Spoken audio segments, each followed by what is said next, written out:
Welcome to the award-winning Consumer Finance Monitor podcast, where we explore important new developments in the world of consumer financial services and what they mean for your business, your customers, and the industry. This is a weekly show brought to you by the Consumer Financial Services Group at the Ballard Spahr Law Firm.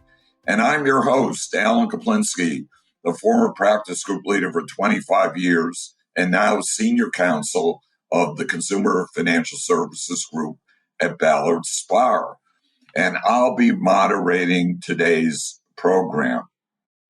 For those of you who want even more information, don't forget about our blog, consumerfinancemonitor.com. We've hosted the blog since 2011, so there is a lot of relevant industry content there.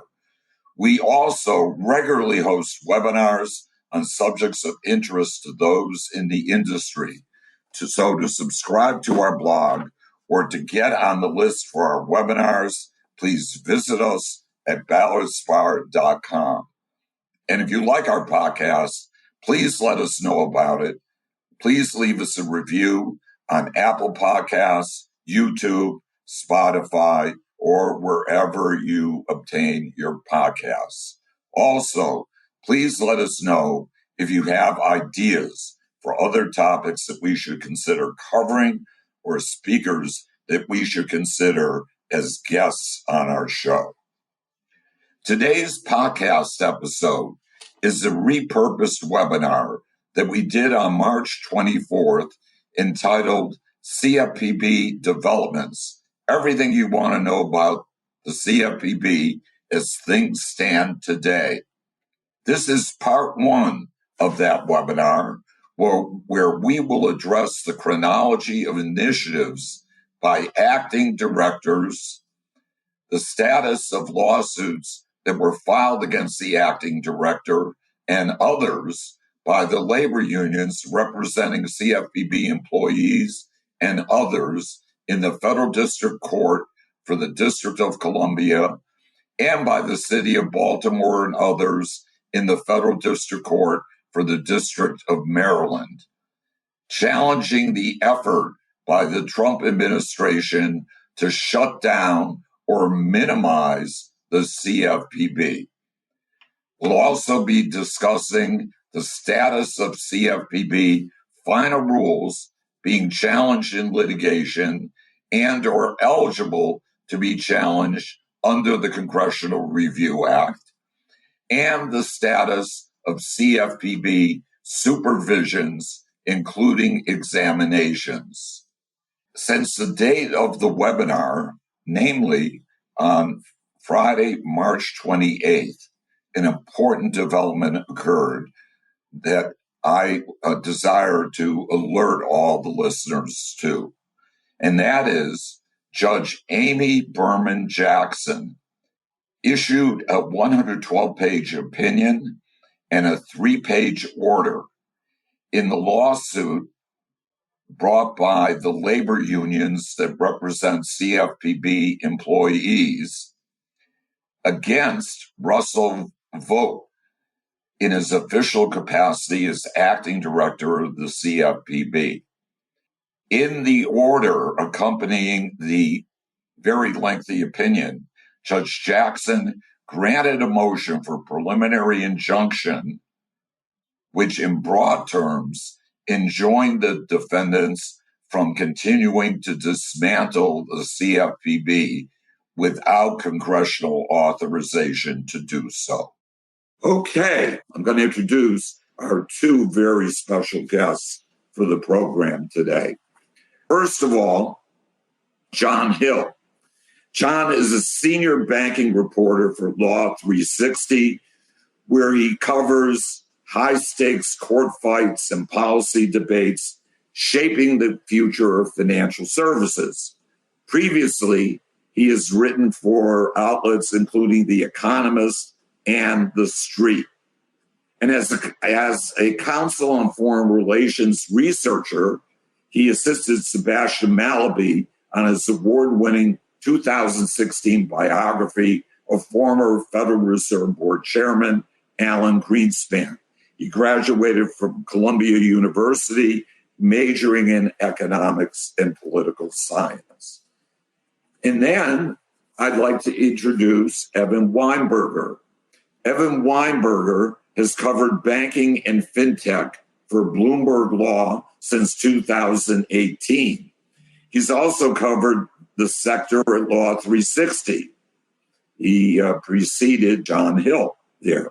He's previously reported from Cambodia, Rwanda, Uganda, Burundi, and Cameroon. He's a graduate of Vassar College and the NYU Arthur C. Carter School of Journalism. So we're very, very pleased to have Jon and Evan as our special guests. And then the rest of the team, I'm not going to spend time personally introducing, but it's people who regularly appear on our webinars.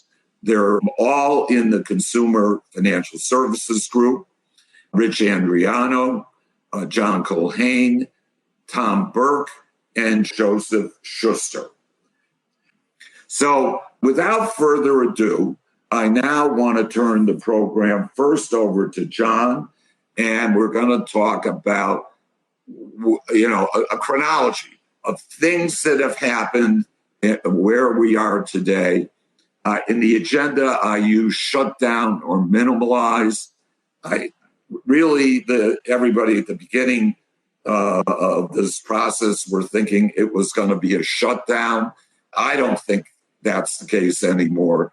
I think we're talking about a minimalization, and that's at least how I'm referring to it. But Jon, why don't you take it away? I know you and Evan have divided up that topic, and I believe you're going to lead off. Sure, yes, and thank you for having me, Alan. I appreciate it, and I'm happy to be here.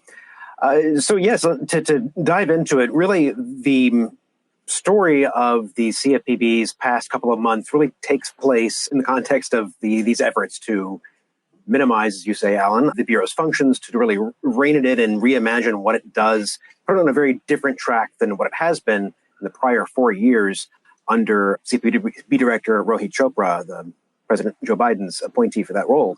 And once President Trump took office on January 20th, there was this roughly 2-week period where the director stayed in place. He was not fired on day one, which came as a surprise to a lot of people, including myself. I mean, I had that ready to go that day, was ready to hop on that as a story. But he did stay on for a couple of weeks. But things began to move as there began to be additional pressure on the White House to go ahead and replace Director Chopra, to put someone new in place. And that came to a head on January 31st. It was kind of late on a Friday night. Chopra received an email kind of from the White House personnel office informing him that he'd been terminated. And then it was the next morning that Chopra made this news known to the world. He posted about it on X, his social media account, posted a farewell letter there. And that's sort of what really kicked off this process over the past few weeks. It was this firing, which the president was empowered to do by Supreme Court decision, was able to go ahead and begin to affect the change that he wanted to see at the Bureau. Now, the interesting thing about this termination was that it didn't actually name at that point replacement. It just said you're fired, essentially. And so that left some uncertainty at the Bureau for the next couple of days on who really was in charge. I mean, under Dodd-Frank, that would be the acting director, or the deputy director, which would be Sixta Martinez at that point. And so she actually began to take the reins inside until February 3rd, which was the Monday after this sort of weekend firing of Director Chopra. That's when the Treasury Secretary, Scott Bessent, was named by the White House to take on the acting director role. It was sort of a retroactive appointment. And one of the first things he did was issue a stop work order. So this was kind of the first of these orders that was issued to the Bureau staff to really tell them to stand down, to stop doing what they were doing. And, very clearly said that this is a list of things that you're not supposed to be doing right now. No new rulemaking or guidance, delay your pending final rules, no investigations, no enforcement settlements, no blog posts, publications, external communications, really no hiring, and no litigating. And there was an exception to this. I mean, it did say in his email that was sent to staff that morning, unless expressly approved by the acting director or required by law. So there was sort of an exception for statutorily required activities kind of baked into that email. And, this was, pretty stark shutdown compared to what it had been doing before for the Bureau. It was really putting a lot of stuff on pause at that point. And you began to see in the following days some efforts to pause litigation, to ask for stays in ongoing court cases. I mean, there was certainly no external word from the Bureau. In fact, if you go to the website right now, kind of the last public communication really was Scott Bessent's arrival at the Bureau as acting director. And also during this time, you begin to have some of Chopra's top lieutenants begin to leave the Bureau. It's a typical part of a transition process. You have the political appointees begin to rotate off. People like Seth Frotman, the general counsel, Erie Meyer, one of the chief technologists, the chief of staff. Some of these high-level people began to move on from the Bureau, expecting there would be a new team coming in. There was a new team that was beginning to line up kind of at the end of that week. At sort of the February 6th, February 7th period is when you start to get the first signs of DOGE arriving at the Bureau. This is the Department of Government Efficiency. This is the Elon Musk cost-cutting team that is being deployed at this point around the government, various agencies, to reduce the footprint of these agencies, to reduce spending, reduce employment at a lot of these agencies. And this is where you begin to start to see things come to a head between people inside the Bureau that are the existing career staff and kind of the new Trump team coming in. It's sort of, see some of the stuff has come out in the litigation filings, but you see kind of an episode on the Friday when the DOGE team arrives where some of the Bureau employees kind of take note of these new people walking around. They're these young guys. They don't know who they are. They're anticipating that this is going to happen. And they begin to confront them and ask them who you are, who you're working for, why you're here. There's an incident where someone is trying to take photos of them and kind of name and identify who these people are inside the Bureau. And that creates this sort of initial, first signs of conflict. And it's that same day, later on that Friday night, is when you have acting director Russell Vought appointed.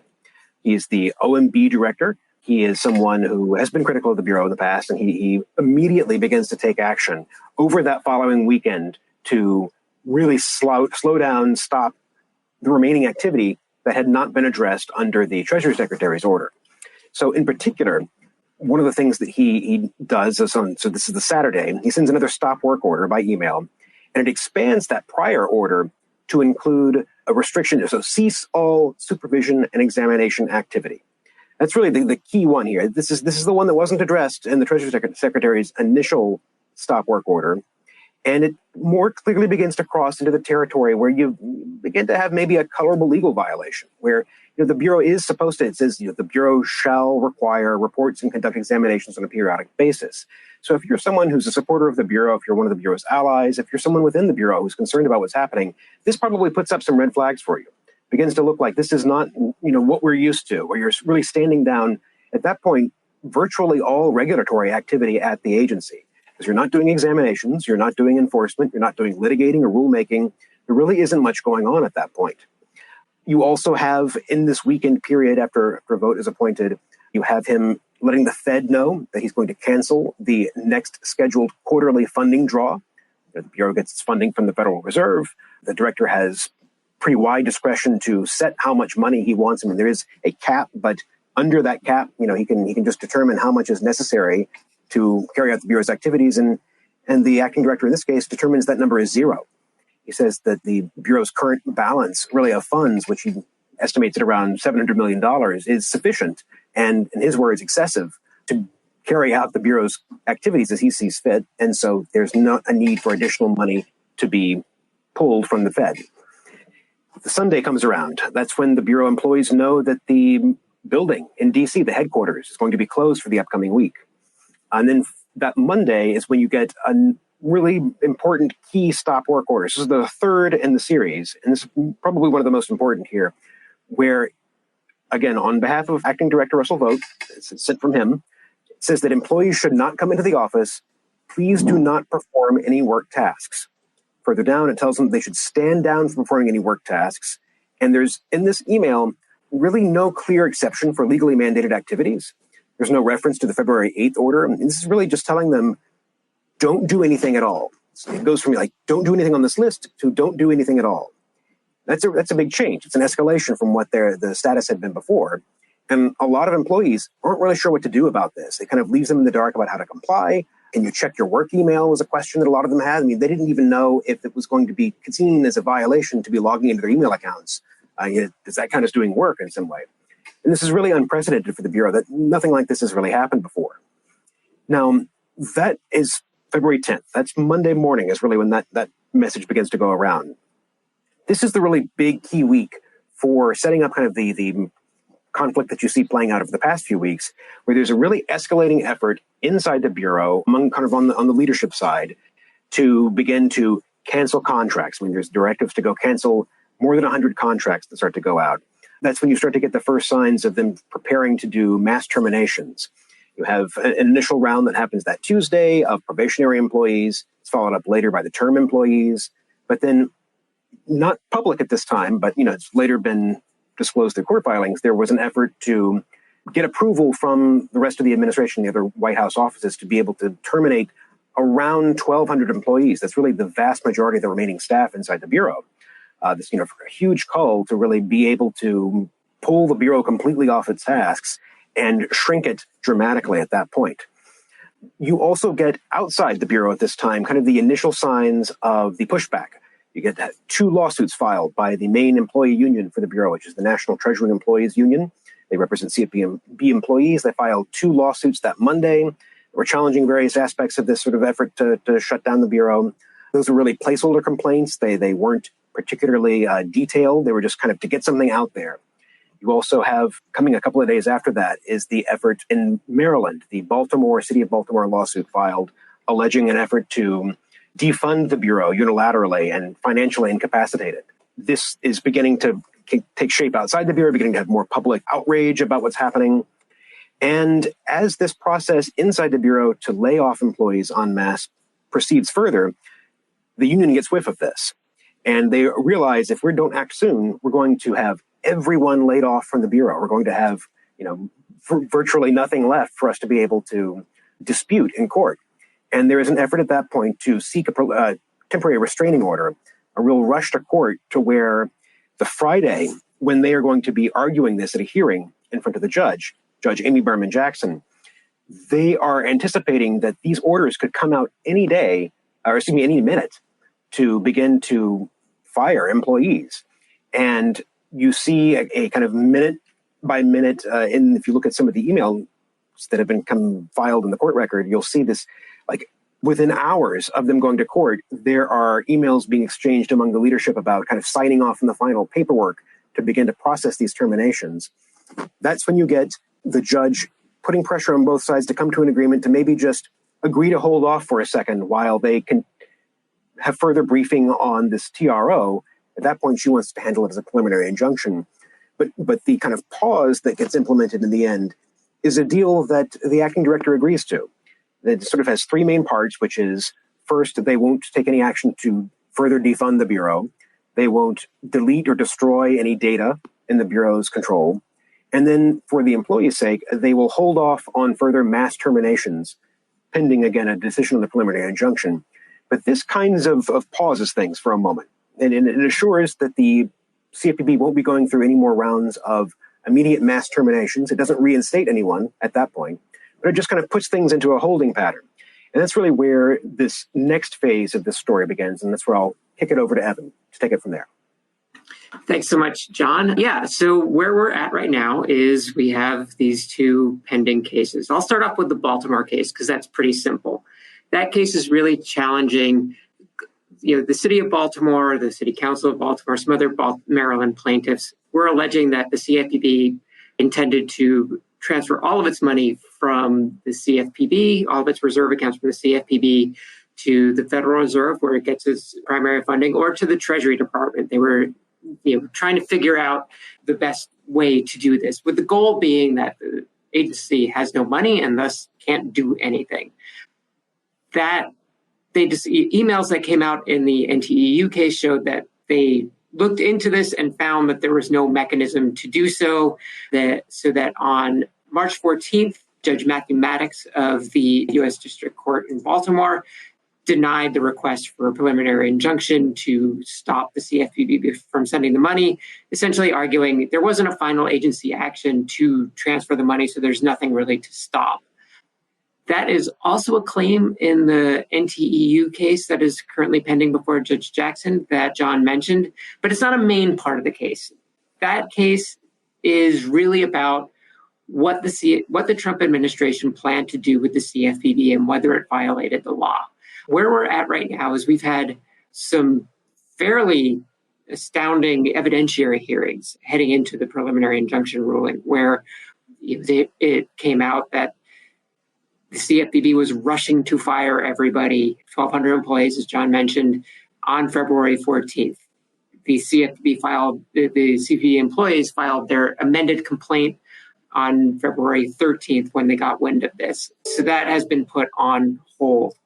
Other things that came out were essentially that although the CFPB was saying that some things that were legally mandated were still going on, such as collecting and distributing consumer complaints, a lot of that wasn't. Some key contracts for the electronic complaint database were no longer in operation, so complaints weren't getting sent to banks and state attorneys general and other officials, despite assurances that everything was going as planned, as required. There was also just absolutely stunning testimony from a whistleblower who was in charge of the reduction in force plan at the CFPB. She is a CFPB employee, where she said, essentially, plans were still in place to eliminate everybody on staff, even as the judge was saying, hey, I need to look into whether this is in fact legal. So what you've seen as the course of the litigation has moved forward is that the CFPB now, and Russell Vought and Mark Paoletta, his chief legal officer, who is also the chief legal officer at OMB, who also those two are key architects of the Project 2025 Heritage Foundation document that came out prior to the election.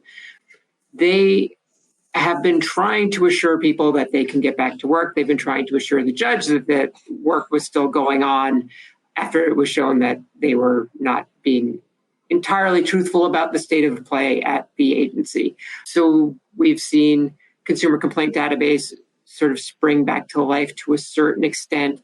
We've seen the examiners were told to provide a report about what work they were doing and whether it was actually legally required, and then they were put back on administrative leave. Several things like that. And at the last hearing, Judge Jackson said that she was leaning toward granting a preliminary injunction that would basically keep this state of play in place until she has a chance to figure out what's going on and what is legal and what is not. She said that she was afraid that if she didn't keep this in place, then she's not sure that an agency would still be there to protect, and her ruling would have no effect. So we expect a ruling on this potentially by Friday. That's when the consent order between the CFPB and the NTEU ends. They could agree to extend it, but that's when she expects to rule. And then we also have the added factor of Jonathan McKernan, an FDIC director, who is the nominee to serve as the full-time CFPB director. He is potentially going to get his confirmation vote as soon as this week. So we'll see how that affects what Judge Jackson has to say. And I think that sort of rounds up where we are at this point. So we can just hand it back to Alan. Yeah.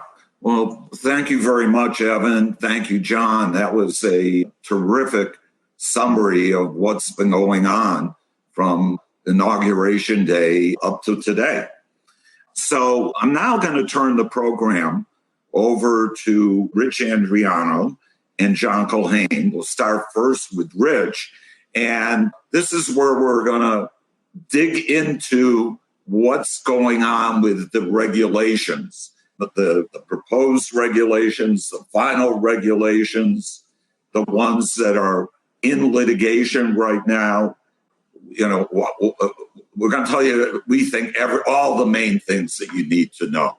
So with that, my pleasure to turn the program over to Rich. Thank you very much, Alan, and good day, everyone. Now, just a general statement. A lot of questions we had, can the rules just go away?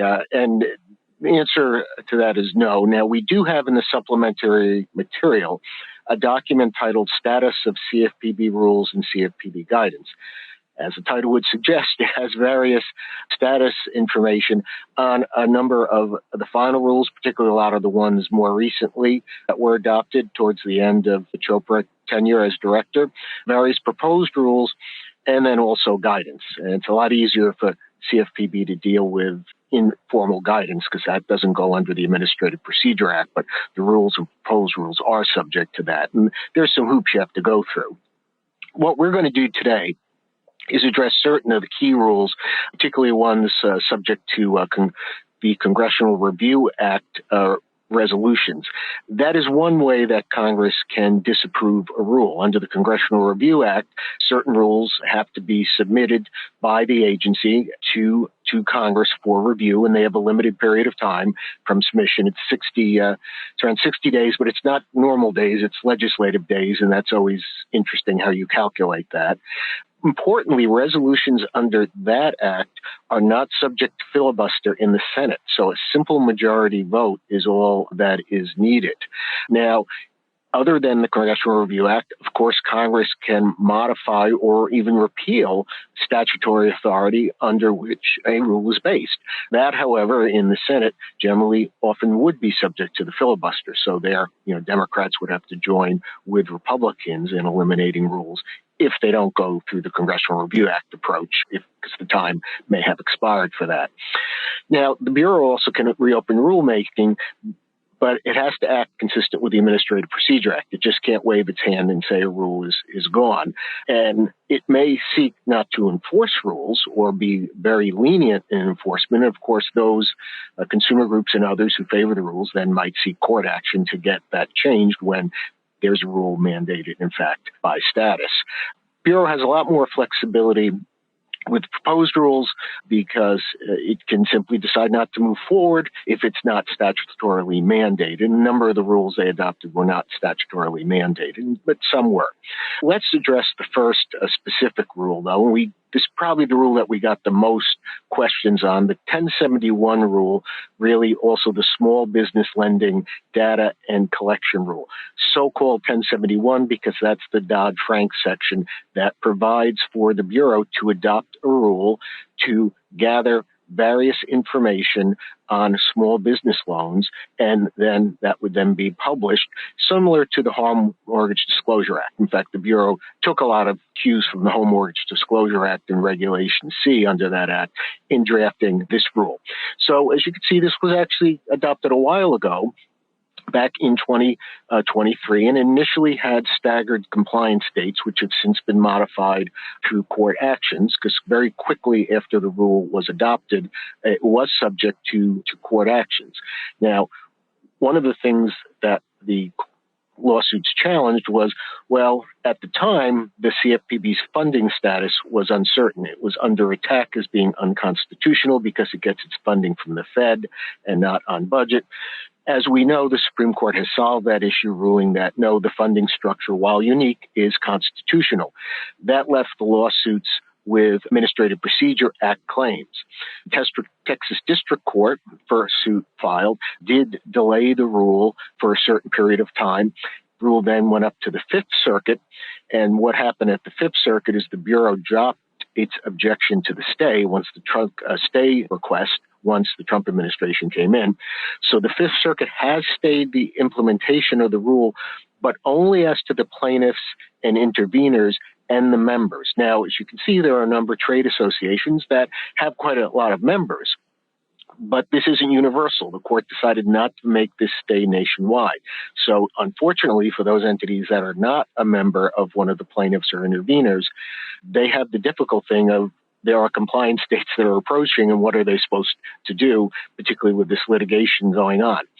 Now, Congress, under the Congressional Review Act, actually did vote to disapprove this rule during President Biden's term, and President Biden vetoed that. And as you could see, the Senate was unable to override that veto because you need a 2/3 vote.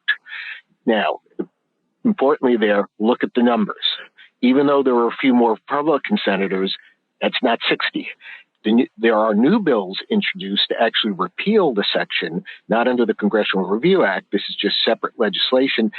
This would likely be subject to filibuster in the Senate. So Democrats would have to join with Republicans to, in fact, get this overturned. So there's legislation, there's also the litigation, and then what does the Bureau do on its own? All those three are up in the air. The Administrative Procedure Act claims are that the Bureau went well beyond the statute in what it adopted. And while Congress did specify certain points, and the Bureau adopted many more data points than specified by Congress, Congress also gave the authority to the Bureau to add additional categories that it thought was appropriate. So that's something the courts will have to address. Another thing they claimed, and I think here they've got some basis, is the Bureau really didn't act appropriately with the cost-benefit analysis, particularly in assessing the burden of the great amount of additional data categories on small and medium-sized banks. I think that may be of interest to the Fifth Circuit and also the Kentucky case. That case has stayed at the moment. I think they're waiting to see what happens in the Fifth Circuit. Interestingly, the Kentucky case has a First Amendment claim, and you would go, wow, that sounds interesting. And it is. The rule also has a provision that lenders are prohibited from discouraging applicants from providing the demographic and other information required by the rule. They claim that limits the bank's First Amendment rights in discussing their displeasure with the rule with an applicant. Well, see what happens if that sticks to the wall. Now, obviously, what are the predictions here? I think the court can't get rid of the rule because it is, in fact, mandated by Congress. Might it cut back or send the Bureau back to the drawing board somewhat? Perhaps that could happen. Could Congress repeal Section 1071? Perhaps, but they'd have to get Democrats to join them.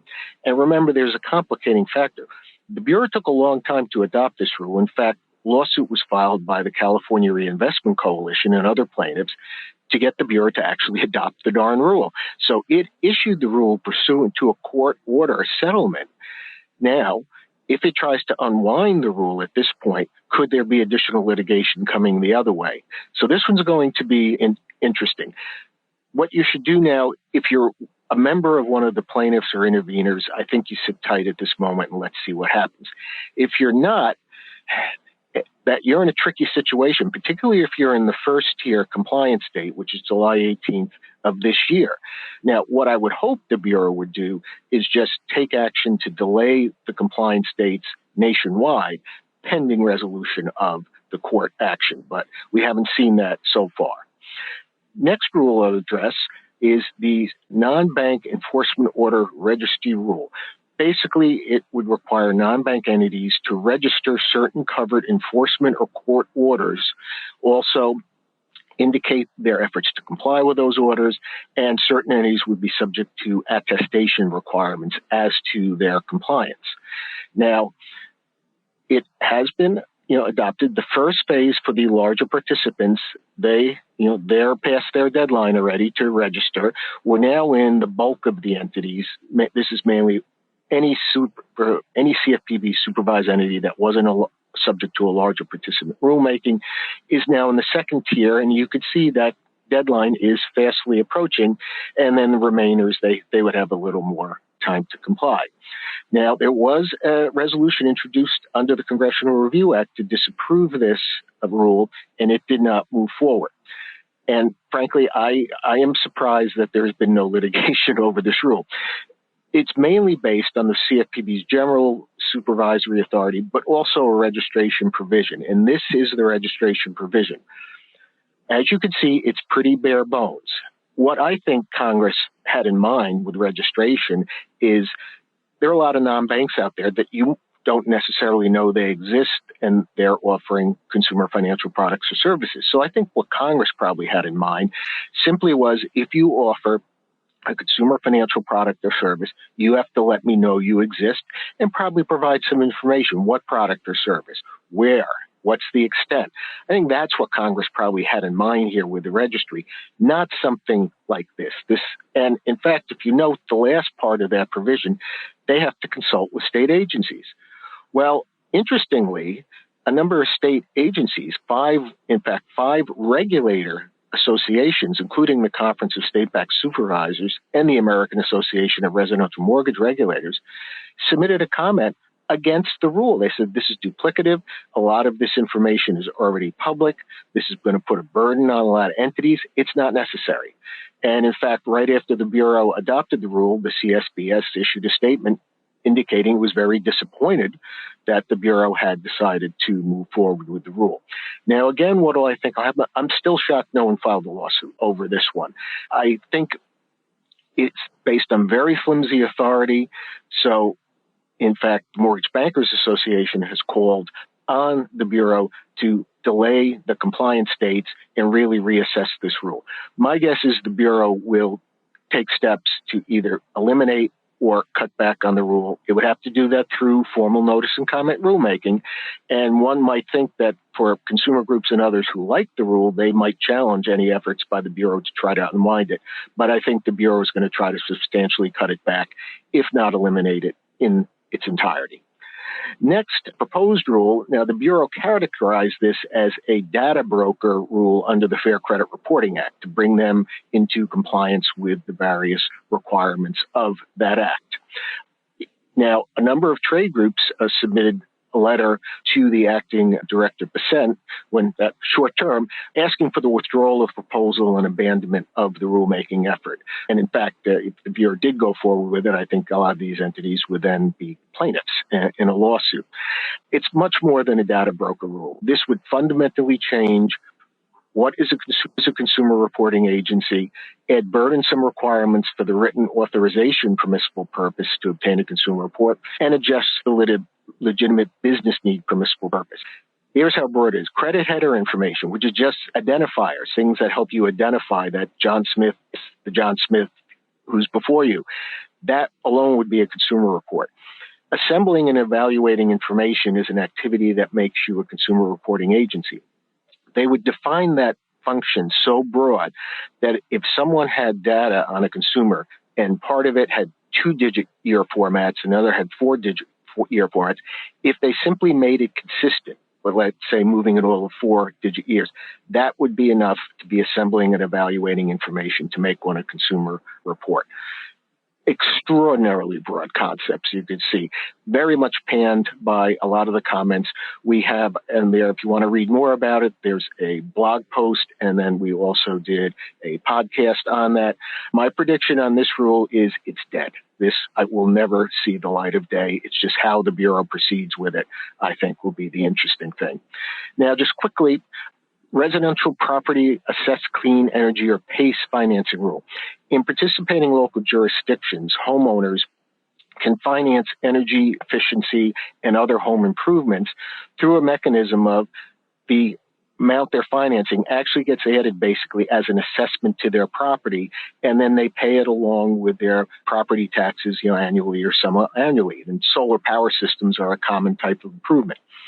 Congress actually told the Bureau to extend the Truth in Lending Act ability to repay requirements to these transactions, so the lender would have to assess the ability of the consumer to actually make the repayment pursuant to those provisions in Truth in Lending and Regulation Z, and also subject them to the TILA civil liability provisions for noncompliance. The Bureau actually went quite beyond that. It generally subjected these requirements to all of Truth in Lending Act provisions with certain exceptions and such, but it did in fact adopt a modified version of the loan estimate and closing disclosure, something that was not mandated by Congress. So while it's broader than I think what Congress intended, yet I've not heard of any challenges to the rule. So this rule might stand. We'll have to wait and see. Further, it was adopted in December, so there is some time for Congress to take a look at it. But this one doesn't seem to be getting as much attention as other rules, and it is a smaller rule, although it was designated as a major rule. Last thing I'll touch on is there was a proposed mortgage servicing rule. Actually, the industry had asked the Bureau to extend the comment period because this was a fairly important proposal, and the Bureau declined to do so. And it said this is a proposal that would streamline the mortgage servicing for borrowers experiencing payment difficulties. What it would do is impose a lot of burdens on the industry and not really require consumers to participate in loss mitigation discussions. So it was heavily panned by the industry. Now, the industry wants changes to the servicing rules. They want the loss mitigation process streamlined, but not in the way proposed by the Bureau. They also want the Bureau to require borrowers really to participate in discussions to reach loss mitigation alternatives, because right now they could just be non-responsive, and that's not helpful. And balance costs and benefits, something that the Chopra CFPB really didn't do. Also, the letter was very critical. There were limited English proficiency requirements that weren't actually proposed. They didn't include it in the proposed text. They just discussed it in the preamble and suggested they were going to go right to a final rule without ever actually proposing any specific regulatory text. So what I think there will be a revision to the servicing rule in the future. It will not look like what the Bureau adopted. I think the Bureau really will take a step back, get more input from the industry. I would expect probably a re-proposal after reaching out to seek additional information from stakeholders. With that, I now turn it over to John Culhane. Thanks, Rich. We have a lot still to cover, so I'm just going to try to hit the high points of the other rules that we pulled out and refer you to the chart that we included with the materials. So let me start with the credit card penalty fees or late fee rule. Here the action is playing out in court. I think probably all of our audience members are familiar with the little fight between Judge Pittman and the District Court in Texas and the Fifth Circuit about who had control over the case. Judge Pittman lost that fight. He wasn't able to transfer the case to D.C. And so where things stand now is Pittman issued an order asking the CFPB to tell him exactly how it intended to proceed. That was back on February 10. The CFPB had 30 days to file its response. Not entirely sure they made that deadline, but they filed a status report on March 13. And what they said was they're involved in negotiations with plaintiffs' counsel, and they believe an agreement can be reached to resolve the case within 30 days. If I had to guess, I would say that what that probably means is the CFPB will agree that with some of the contentions made about compliance with the Administrative Procedures Act and Truth in Lending Act, and they will reopen the rule for comments and provide a fairly extensive period for comment, and then it'll proceed under the normal processes for a rule. With the personal financial rights, interesting issue here is that this is actually a rule that was issued during the look-back period for CRA resolutions. So there's still a fair amount of time left for Congress to act to get rid of the rule under the Congressional Review Act. The way this works is that the rule is deemed to have been submitted on day 15 of the legislative calendar, and then the normal 60-day legislative days to review the rule and react is the process at that point.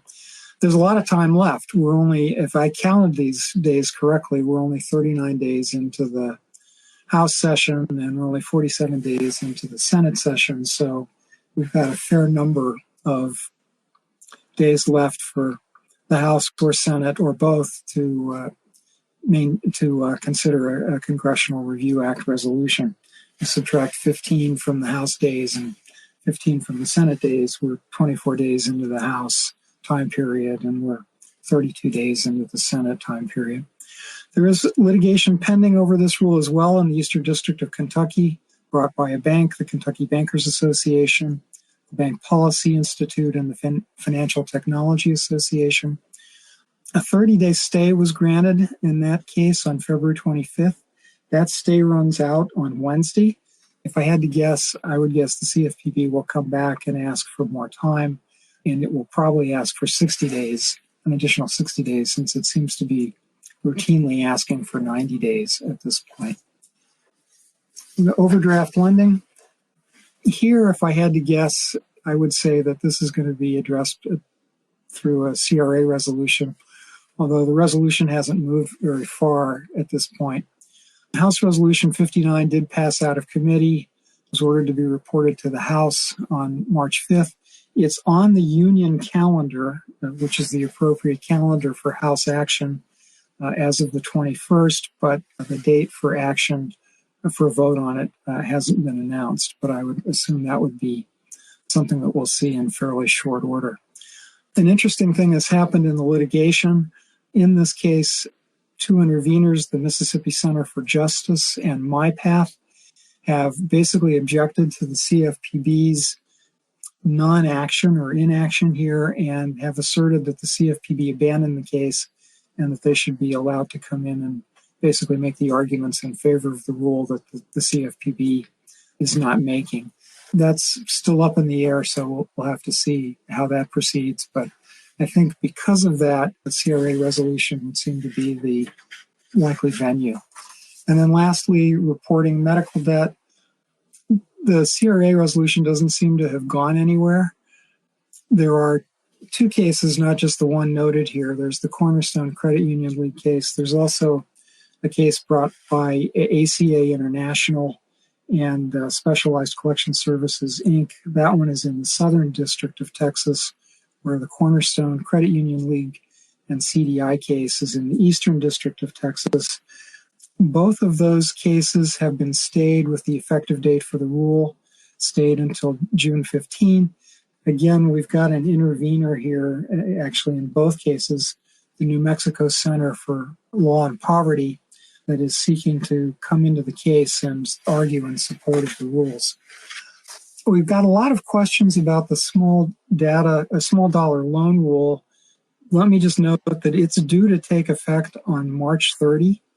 The CFSA filed a petition for writ of cert on March 7. The Supreme Court has not acted on that petition, and the response from the U.S. isn't due until April 10. So that rule is going to go into effect, and you're going to need to be prepared to comply with that rule. Let me stop there, and I think who am I turning this over to at this point? Joseph, is this yours, or are we talking about? Well, I think we're going before we go to Joseph. There isn't a lot to say about CFPB's supervision in exams, but let's give the audience our sense of what's happening in that area. Rich, can you do that? Sure. Now, I noticed initially when, as Jon and Evan discussed, it really seemed all activity at the Bureau stopped. The trade associations actually went to the Trump administration and said, well, we actually need the Bureau to do some things, such as calculating and publishing the average prime offer rates on a weekly basis and keeping the Home Mortgage Disclosure Act portal up and running, because that was February and there was a March 1 submission deadline. Now, in theory, the Bureau has said, and it's supposed to be conducting statutorily required functions, which include supervision and examination and also include consumer complaints. Now, I've been looking at their homepage of on their internet. It first was taken down, though the subpages were up. It now has been reformatted to allow for submission of complaints and encouraging submission of complaints. Now, whether they're actually then working on those complaints once they're submitted, I think is another question. Similarly, while they have asserted that supervision and activity as one of the statutorily mandated activities is continuing, it's been very, very quiet there. Now, of course, supervision and exams are not done publicly. They are private in the first place. But nonetheless, usually you have an idea of things that are going on. And all the inquiries we've been made is it's been quiet. Anyone else want to add any thoughts to that? Yeah, I'll just add that based on what Jon and Evan have said, and maybe they can comment briefly, probably most of the examiners are still around, but they're sitting on their hands and not doing much of anything at the moment, other than waiting for, I guess, some directions as to when they can resume examinations. Jon, Evan, anything you'd like to add? Yeah, I think Evan touched on this before, but there was a sort of in the process of restarting the Bureau's activities at the end of February and beginning in early March, there was an instruction given for the supervision staff to begin to prepare a report on all their kind of open examinations, the status of those examinations, and the idea of giving that to the Bureau leadership to begin to make decisions about which of these to proceed with, how to handle them, whether there are outstanding, possibly informal enforcement actions that need to be taken. All of that process is sort of still kind of working its way through the last we checked. Evan, you were going to say something? Basically, I was going to say exactly what you said, Jon, but also John Coyne. I just wanted to clear one thing up about the 1033 litigation. The Financial Technology Association isn't involved in challenging the rule. They've asked to serve as an intervener in the case. And since the case was put on hold, that request has been rejected. But if the case moves forward, they have the option of asking again because they're concerned that this iteration of the CFPB isn't going to defend the rule, and they quite like the way that it came out. So they want to have the opportunity to defend it if need be. To make sure that you don't miss any of our future episodes, please subscribe to our show on your favorite podcast platform, be it Apple Podcasts, YouTube, Spotify, or anywhere else that you listen. And don't forget to check out our blog, consumerfinancemonitor.com, for daily insights about the consumer finance industry. And if you have any questions or suggestions for our show, please email us at podcast@ballardspar.com. Stay tuned each Thursday for a new episode of our show. And let me remind you that next Thursday, we will be issuing part 2 of our March 24th repurposed webinar. And in part 2, we will focus upon the status of CFPB enforcement investigations and litigation, the status of CFPB legislative reform, the development at other federal and state agencies with jurisdictions over entities in the consumer financial services business, and what the CFPB will look like during the remainder of President Trump's term and beyond. Thank you for listening, and have a good day.